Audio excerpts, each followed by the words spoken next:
చంద్రబాబు 2 ఏళ్ల వెన్నుపోటు పాలనకు సంబంధించి కూడా వైఎస్ఆర్సీపీ శ్రేణులు రాష్ట్ర వ్యాప్తంగా నిరసనలు పిలుపునిచ్చారు. చూస్తే కనుక కైకలూరు నియోజకవర్గానికి సంబంధించి ఏలూరు జిల్లా అధ్యక్షుడు దోలం నాగేశ్వరరావు గారు కూడా నిరసనలు పాల్గొన్నారు. సార్ చెప్పండి, ఏ విధంగా చూస్తారు? ఇక్కడ 2 ఏళ్ల పాలనకు సంబంధించి కూడా ఇచ్చిన సూపర్ 6 అన్న మిన్నగా ఇచ్చామని చెప్పి విజయోత్సవ సంబరాలు చేస్తున్నారు వాళ్ళు. మీరు చూస్తే కనుక వెన్నుపోటు అంటున్నారు, ఏంటి అసలు ప్రత్యేకంగా? విజయోత్సవ సభలని చెప్పుకుంటే సరిపోదు కదా.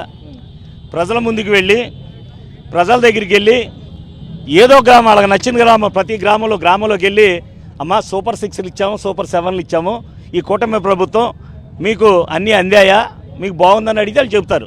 చెప్పేది మాటలతో చెప్పరు, చేటలతోనూ చీపులతో చెప్తారు. వీళ్ళకి సిగ్గుండాలా? ఏమిచ్చారు వీళ్ళకి? జగన్మోహన్ రెడ్డి కంటే ఇంకా ఎక్కువగా మేము పథకాలు ఇస్తామన్నారు. అసలు జగన్మోహన్ రెడ్డి గారు ఇచ్చిన పథకాలే ఏడవలేకపోయారు కదా. ఏమిచ్చారు? అమ్మఒడిని చెప్పారు, తల్లికి వందనం అన్నారు, ఎంతమంది పిల్లలు ఉంటే అంతమందికి ఇస్తా అన్నారు. ఏమిచ్చారు? 63 లక్షల మందికి జగన్మోహన్ రెడ్డి గారు ఇస్తే వీళ్ళు ఎన్ని లక్షల మందికి ఇస్తున్నారు? మరి అందరికి ఇస్తున్నారు అంటున్నారుగా. అంటే 20 లక్షల మందిని లేపేశారు. 20 లక్షల మందిని. ఇదేనా ఇవ్వడం అంటే? ఇదేనా మంచి ప్రభుత్వం అంటే?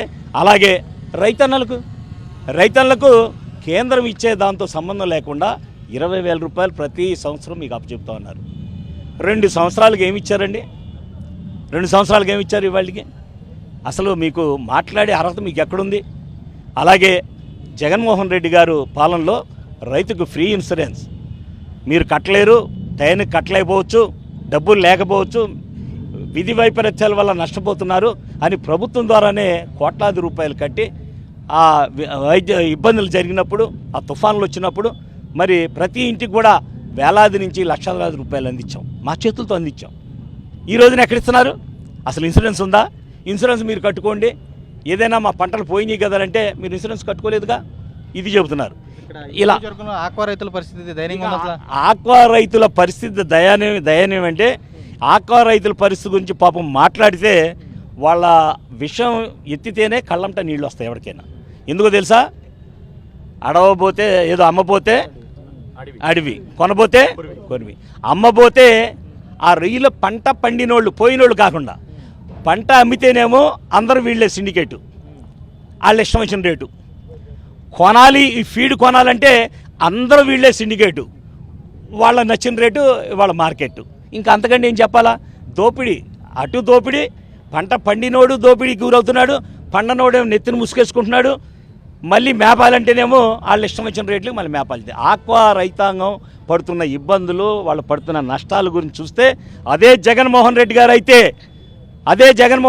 ఈ పార్టీకి ఆక్వా రైతుల బాధలు విని ఆ ఫీడ్ రేట్ల విషయం కానివ్వండి, రేట్లు వెంటనే తగ్గించేవాడు, లేదా ప్రభుత్వం ద్వారా నడిపించేవాడు, కొనుగోలు ప్రభుత్వం ద్వారా కొనేవాడు, రైతులకు నష్టం లేకుండా చేసేవాడు.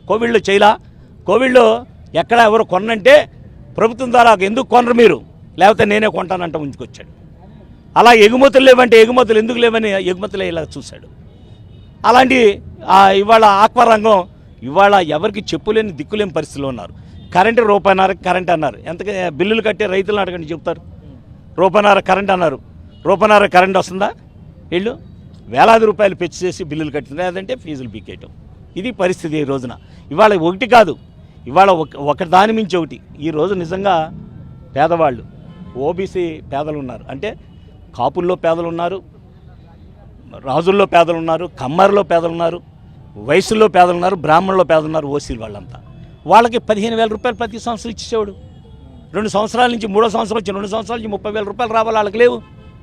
అంతేకాదు 18,750 రూపాయలు 40 సంవత్సరాలు దాటిన ఆడబిడ్డలకి 18,750 రూపాయలు టెన్షన్గా వచ్చేసే. లేదు మేము వస్తే ఆడబిడ్డలందరికీ కూడా నీకు 15,000 లెక్కేశారు. చంద్రబాబు నాయుడు గారు కూడా నలుగురున్నా 60,000 ఇస్తా అని చెప్పాడు. ఈ 2 సంవత్సరాల నుంచి ఏవి ఎక్కడున్నాయి? 1,500 6,000 ప్రతి నెల ఇవ్వాలి కదా. 4 నెలల్లో, 3 నెలల్లో 4,500 ఇవ్వాలి కదా. 2 ఉన్న వాళ్ళు 3,000 ఇవ్వాలి కదా. మరి 2 సంవత్సరాల నుంచి పోనీ ఇద్దరే ఉన్నారు లెక్కేసుకుందాం. 12 36 72,000 రూపాయలు ఆడబిడ్డలు బాకీ ఉన్నాడు కదా. ఎప్పుడు ఇస్తాడు? వెన్నుపోటే. ఎప్పుడు ఇస్తాడు? వెన్నుపోటు కదా. నిరుద్యోగ బిడ్డలకి 3,000 రూపాయలు ఇస్తారు. అసలు ఉద్యోగాలు ఇచ్చేస్తున్నావు 20 లక్షలు అన్నారు. లేదు, పోనీ ఆ నిరుద్యోగ వృత్తి ఇస్తున్నావా 3,000, 24 నెలలు 72,000 రూపాయలు ప్రతి వాళ్ళకి బాకీ పడ్డావు కదా నిరుద్యోగ వృత్తి. 50 సంవత్సరాలకి పెన్షన్ ఇస్తా అన్నావు అందరికీ కూడా, బీసీ ఎస్సీ మైనార్టీలు అందరికీ కూడా. అంటే ఎంత సంఖ్యలో ఉంటారు? 75-80% ఉంటారు కదా అందరూ వచ్చేపాటికి. మరి 4,000 రూపాయల పెన్షన్ 12 సంవత్సరానికి 12 నాలుగు 48,000, 2 సంవత్సరాలు 96,000 రూపాయలు ఒక్కొక్కరు బాకీ పడ్డావు కదా ఇంట్లో. మరి ఏది ఎప్పుడు బాకీ తీరుస్తావు? ఎదురు ఏమీ నువ్వు ప్రజలకేమో ఇచ్చిన మాట నిలబెట్టుకోలేక, న్యాయం చేయలేక, ప్రభుత్వాన్ని నడపలేక, ప్రజలను పక్కదారి పట్టించడానికి ఏంటి జగన్మోహన్ రెడ్డి మీద బూతులు మాట్లాడటం, లేదా గొడ్డలి పార్టీ అంటాం, గొడ్డలి కుటుంబం అంటాం, బాబాయ్ అంటాం. అంతకుమించి వీళ్ళ దగ్గర బతికేం లేదు. వీళ్ళ దగ్గర బతికేమీ లేదు. ఏదోటి వంక పెట్టుకుని ప్రజల్ని తప్పుదారి పట్టించి టైం పాస్ చేస్తున్నారు. వీళ్ళకి అందరికీ కూడా టైం దగ్గరికి వచ్చేసింది. ఇవాళ ఏ పార్టీ అయినా 4వ సంవత్సరం వచ్చేపాటికి ఎంతో కొంత తెలుస్తుంది. 2 సంవత్సరాలు అయ్యేపాటికి ఇవాళ ఈ రోజున కూటమి ప్రభుత్వంలో నాయకులు కాదు, కార్యకర్తలు ఇవాళ సిగ్గుపడుతున్నారు. అరే మన ప్రభుత్వంలో మన నాయకులు ఇలా ఇస్తున్నారు, ఈ రోజున ఇవ్వట్లేదు, మనం ఏ మొహం పెట్టుకుని వెళ్తామని వాళ్ళే బాధపడుతున్నారు. మీ నియోజకవర్గం ప్రధానంగా ఇక్కడ 2 ఏళ్లలో చూస్తుంటారు, పోస్టు పెడితే కేసులు ఆల్రెడీ మీకు సంబంధించి కూడా చెరువులకు సంబంధించి కూడా ఇష్టానుసారంగా చేశారు. క్షేత్రస్థాయిలో పరిస్థితులు మీరు గమనించుంటారు. అసలు దౌర్జన్యాలు కానీ స్వయాన్ని మీరే వెళ్ళి స్టేషన్ల కాడ కూర్చునే పరిస్థితి వచ్చింది. ఏం చూస్తారు ఇక్కడ ఈ 2 సంవత్సరాల్లో? ఈ దొంగల ముఠా నాయకుడు ఇక్కడ ఎమ్మెల్యే, పిల్ల రౌడీల ముఠా నాయకుడు ఇక్కడ ఎమ్మెల్యే. పిల్లల్ని ఎత్తుకుపోయి పిల్లల్ని ఎక్కడికక్కడ పిల్లలు దొరికితే ఆ పిల్లల్ని ఎత్తుకెళ్ళిపోయి అమ్మే కుటుంబాలకి నాయకుడు ఈ ఎమ్మెల్యే. పేకాట క్లబ్బులు బహిరంగంగా ఎక్కడ పడితే అక్కడ మీరు మెయిన్ రోడ్డు పక్కనే ఆడేసుకోండి అని ఆ బ్యాచ్లు తయారు చేసి వాళ్ళని మెయింటైన్ చేస్తున్న నాయకుడు కైకలూరు ఎమ్మెల్యే. ఇంకా అంతకంటే నేను చెప్పవసలా. ఎమ్మెల్యే అన్నీ దిగజారిపోయి అన్నిట్లు కూడా నాకే ఉందలే, ఇది ఆఖరి టైము, ఉన్న మట్టికి నుల్లేసుకుంటున్నాడు. ఇదే కాదు, ఇంకా చెయ్యకూడని పని చేస్తానని కూడా నేను ఆ కంపెనీ పెడతానంటే కూడా నాదేదో నాకు ఇచ్చా, నువ్వు కంపెనీ పెట్టుకోమంటాడు. ఆ కంపెనీ అలా దిగజారిపోయాడు. కాబట్టి ఈ ఎమ్మెల్యే గురించి మాట్లాడటం అంటే మనకే సిగ్గుసేటు. కైకలూరు ఎమ్మెల్యే చేతకాని ఎమ్మెల్యే, ప్రజలకి న్యాయం చేయలేని ఎమ్మెల్యే. ప్రజలకు ఇచ్చిన హామీలు, కూటమి ప్రభుత్వం హామీలు ఇచ్చింది, నువ్వు ఎందుకు అమలు పరచలేకపోతున్నావు? లేదా గొప్పని చెబుతావు. దమ్ము ధైర్యం లేని నీలాంటి వాళ్ళు ఎమ్మెల్యే ఉంటే ఇలాగే ఉంటుంది. కూటమి ప్రభుత్వంలో ఉన్న ఎమ్మెల్యేల్లో అందరికంటే చవట ఎమ్మెల్యే ఎవడన్నా ఉన్నా అంటే కైకలూరు ఎమ్మెల్యే. దాంట్లో ఏమాత్రం ఆలోచన లేదు. ఇతనికి చేతనైంది ఏంటి తెలుసా? పోలీసులని చేతిలో పెట్టుకుని బెదిరించి అక్రమ కేసులు పెట్టడం, జైలుకు పంపించడం ప్రధానమైనటువంటి కర్తవ్యం తప్ప ఎంతకంటే ప్రజాపాలన చేయటం కానీ, ప్రజలకు న్యాయం చేయటం కానీ, అలాగే ఈ ప్రభుత్వంలో ఈ ఎన్నికల ముందు ఇచ్చిన హామీలు అమలు చేయడంలో కానీ చేతకాని వాడు దద్దమ్మ ఎవడన్నా ఉంటే ఈ ఎమ్మెల్యే గురించి ఇంకా అనవసరం మాట్లాడుకోవాలి. మిమ్మల్ని ఆల్రెడీ మీరు అవినీతి చేశారని చెప్పని అనేక నిందలు వేశారు. తెర చూస్తే 2.0లో తెలుసుకుందని చెప్పి కొంతమంది అన్నారు, సవాల్ చేస్తున్నారు. ఏ విధంగా చూస్తారు? ఇప్పుడు నేను ఒకటే చెప్తున్నా, ఎమ్మెల్యే కానీ ఎమ్మెల్యే మనుషులకు కానీ ఎమ్మెల్యే వెనకాల తిరిగే తోకాడిచ్చుకునే కుక్కలు ఉన్నారు, కుక్క పిల్లలు ఉన్నాయి, రౌడీ పిల్లలు. వాళ్ళందరికీ నేను చెప్పా, డిఎన్ఆర్ అనేటువంటి వాడు మచ్చలేని తెల్ల పేపర్ లాంటి వాడు. దాని మీద ఇంతవరకు కాగితం తెల్ల పేపర్ మీద ఇంకా పెన్ను పెట్టల. అది డిఎన్ఆర్కు ఉన్నటువంటి అదృష్టం, డిఎన్ఆర్కు ఉన్నటువంటి ఆస్తి, డిఎన్ఆర్కు ఉన్నటువంటి ధైర్యం, తెల్ల పేపర్. ఆయనలాగా అవినీతి పనులు వెనకాల పెట్టుకుని రోజు ఎన్నికల ముందు చెప్పేవాడు డిఎన్ఆర్ అవినీతి చేశాడు, డిఎన్ఆర్ కొడుకుని డిఎన్ఆర్ని ఎలక్షన్ అవ్వడం ఆలస్యం, వాళ్ళ జైలుకి తోసేస్తున్నాను అనేవాడు. ఏం తోస్తాడు? ఆ వెనకాల ఉన్నవాడు పోతున్నారు జైలుకి, ఒకళ్ళు వెనకాల ఉన్నవాడు పోతున్నారు. పోకేమవుతారు?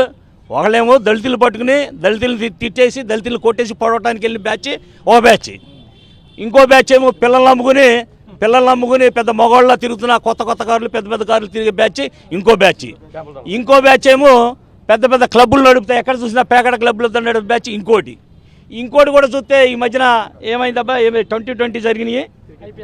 ఇక ఐపీఎల్ మ్యాచ్లు కూడా నడిపిస్తూ ఐపీఎల్లో కోట్లాది రూపాయలు సంపాదిస్తున్న దొంగలు కూడా ఈయన శిష్యులే కైకలూరులో. ఇంకా అంతకంటే ఇంకేం చెప్పాలా?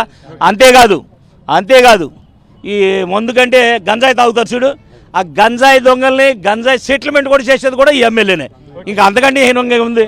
అలా బతుకది ఇంకా అందుకనా క్షేత్రస్థాయిలో కూడా చూస్తే కనుక ఏదైతే 5 ఏళ్ల పాలనలో కూడా చూస్తే కనుక ఇప్పుడున్నటువంటి క్షేత్రస్థాయిలో ఏదైతే 5 ఏళ్ల పాలనలో ఇస్తున్నటువంటి హామీలకు సంబంధించి కూడా జగన్మోహన్ రెడ్డి పేదలకు చేర్చారు.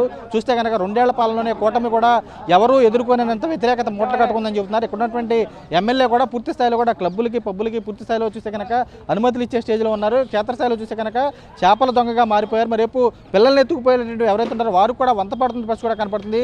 పూర్తి స్థాయిలో కూడా ఇచ్చారన్నటువంటి సూపర్ 6 హామీలు కూడా గాలికి వదిలేశారని చెప్పి డిఎన్ఆర్ కూడా ఆగ్రహం వ్యక్తం చేసిన పరిస్థితి కూడా కనపడుతుంది. నరేష్ రాజు, సాక్షి, కైకలూరు నియోజకవర్గం నుంచి.